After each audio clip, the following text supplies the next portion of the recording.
AWANI tonight with me, Cynthia Ng. Political turmoil grips Malacca again after defections. A new state government imminent. Will the mandate be returned to voters? That's coming up.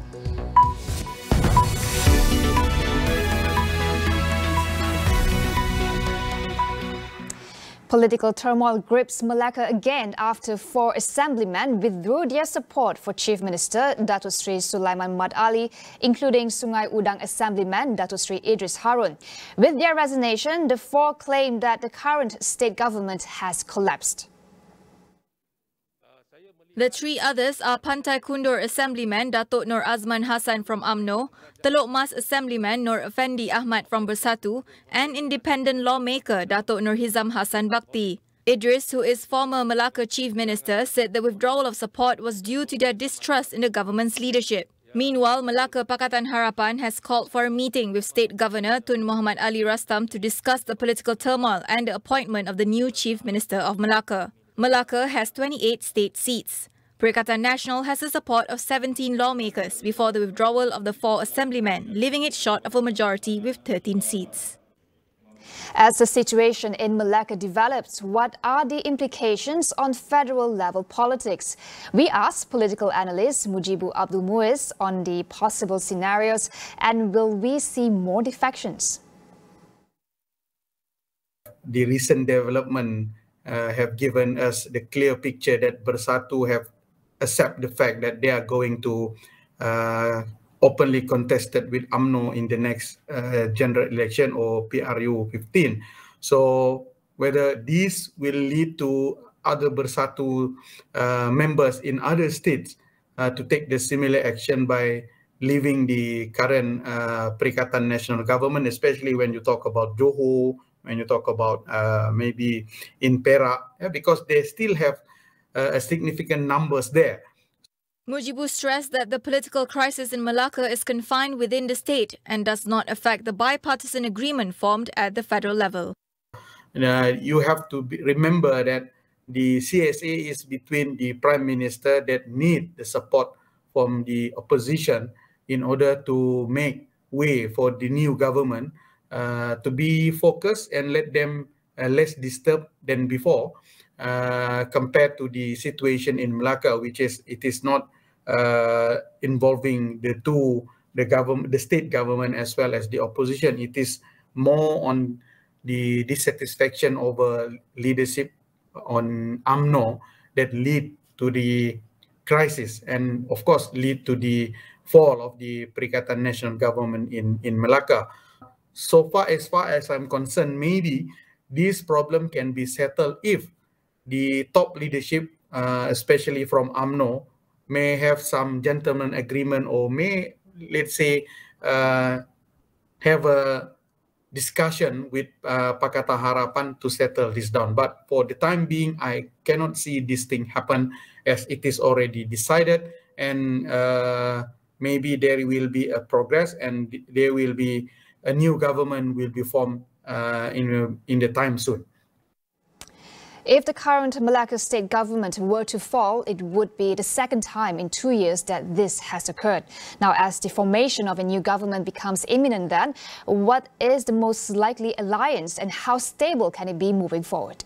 The real question that need to be asked, how stable this government can be, since Malacca have already see change of government twice. So basically, stability here lies on how well this new government maintain its grip on the YB and control them from not jumping around for the third time. And of course, they need to defend this majority at all time because 15 majority that will be formed by the new government or will be possessed by the new government as well as 13 from the opposition is still very slim. This will be the key for this government to survive because another change will be happen if this 15 majority can be lured back to Perikatan Nasional, and of course there will be another change of government. But for me, for time being, because we are going to have general elections in very soon, so I don't see this thing will be a wise thing to do in a short time. Just how likely are snap elections for the state? Or will a Pakatan Harapan UMNO alliance led by Idris Harun a more likely scenario? Tonight on Consider This, we ask our guests for their analysis. That's coming up after AWANI Tonight.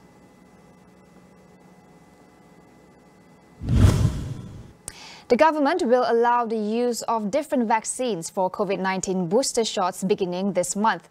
Health Minister Khairy Jamaluddin said studies on its safety have been conducted and that the JKJAV's technical subcommittee recommended using a different vaccine for a third dose. Untuk booster dose ataupun untuk dos penggalak yang kita akan mulakan pada bulan Oktober ini, kita membenarkan heterologous vaccination ataupun vaksin yang boleh dicampur, bukan vaksin yang sama seperti dos pertama dan dos kedua, dan kajian berkenaan dengan keselamatan ini telah pun dilaksanakan dan disyorkan untuk kita teruskan dengan program heterologous vaccination kita. Terima kasih. The Health Ministry is expected to start administering the third dose of the COVID-19 vaccine to selected groups such as frontliners, the immunocompromised and elderly with comorbidities beginning this month. Those who can't get vaccinated due to medical reasons can apply for a certificate of exemption on MySejahtera. According to Khairy, they need to get verification of their conditions from registered medical practitioners and apply for the exemption at the district health office.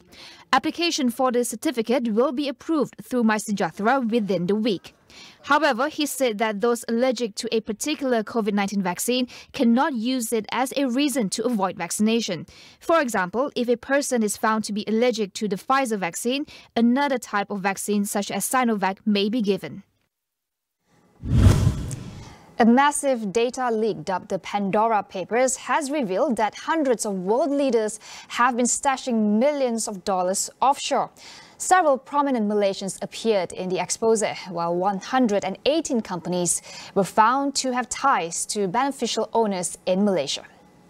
Former Deputy Prime Minister Datuk Seri Dr. Ahmad Zahid Hamidi denied that he was trying to evade tax after his name was included in the Pandora Papers expose. He explained in the Dewan Rakyat that at the time he was still in the corporate sector and was the CEO of a publicly listed company. While Finance Minister Tengku Datuk Seri Zafrul Tengku Abdul Aziz said he is no longer director of the firm allegedly named in the files.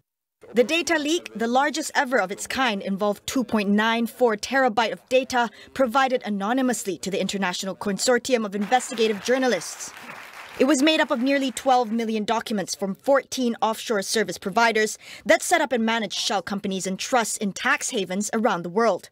Having offshore entities is not illegal, but in some instances, the practice has been linked to tax evasion. More than 330 current and former politicians have been identified as beneficiaries of the secret accounts, including Jordan's King Abdullah, Czech Republic Prime Minister Andrej Babiš, Kenyan President Uhuru Kenyatta, and Ecuador's President Guillermo Lasso. A hotel in Langkawi has been ordered to close temporarily after 59 staff tested positive for COVID-19. State Health Director Dr. Athman Warijo said the workplace cluster has been categorized as Teluk Nibong cluster.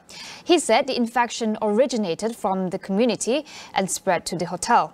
Following the outbreak, a total of 249 individuals involving hotel staff and their family underwent screening. Langkawi reopened to fully vaccinated tourists on September 16th as part of the country's travel bubble pilot program. We'll take a quick break. Stay with us.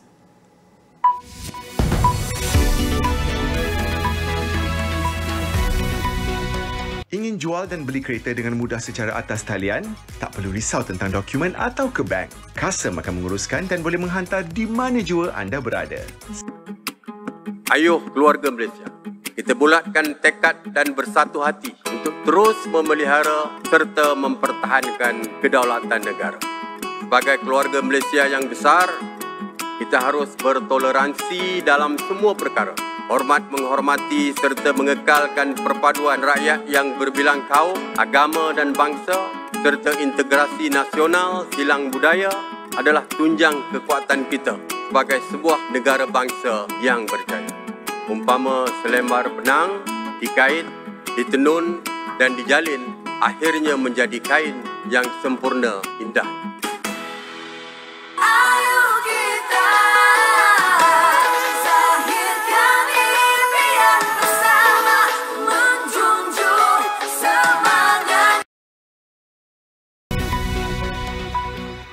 Welcome back. Fumio Kishida was officially elected as Japan's 100th Prime Minister today after winning a majority of votes in both houses of parliament. Shortly after the parliament vote, Kishida announced his new cabinet with more than a dozen fresh faces. But ministers from the previous Prime Minister Yoshihide Suga's government largely took the most important portfolios. Kishida will also lead the ruling Liberal Democracy Party in the general elections, scheduled for October 31st, a few weeks earlier than expected.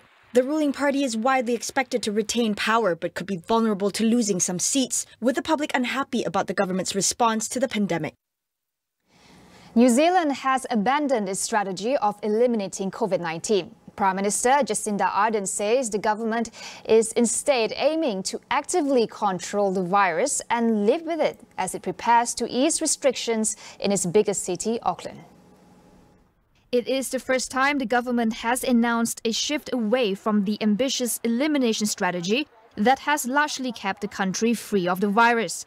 Ardern said the strategy had served New Zealand well, but there was always going to be a point of transition away from it. The new model, according to Ardern, will take into account vaccination rates. New Zealand largely stayed virus-free until an outbreak of the Delta variant in mid-August. The government is planning to scale back a lockdown in Auckland in phases beginning this week.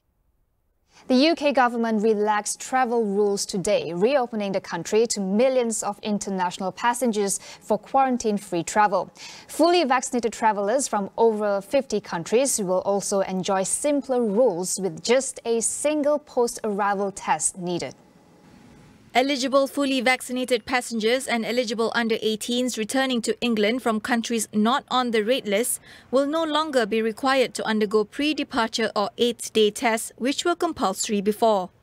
They will not need to go on a 10-day self-isolation either. England also expanded their vaccinated policy to further 18 countries, including the United Arab Emirates, Japan and Canada. Residents of countries not yet part of the inbound policy are still required to take a pre-departure test, PCR tests for day 2 and day 8 after arrival, and self-isolate for 10 days. The British military have started delivering fuel to gas stations after a shortage of truck drivers disrupted supplies for more than a week. This has led to long queues at service stations as anxious drivers scramble to fill their tanks.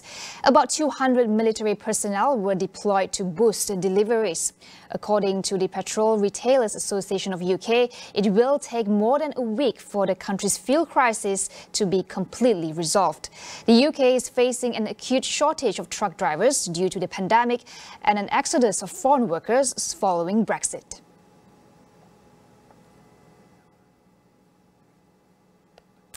A major oil spill off the coast of Southern California has caused destruction to beaches as authorities warned that the effect on wildlife could be devastating.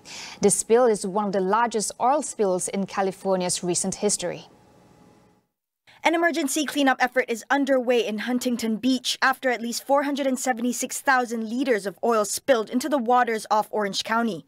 Federal, state and local agencies are racing to clean up the oil spill and mitigate its impacts.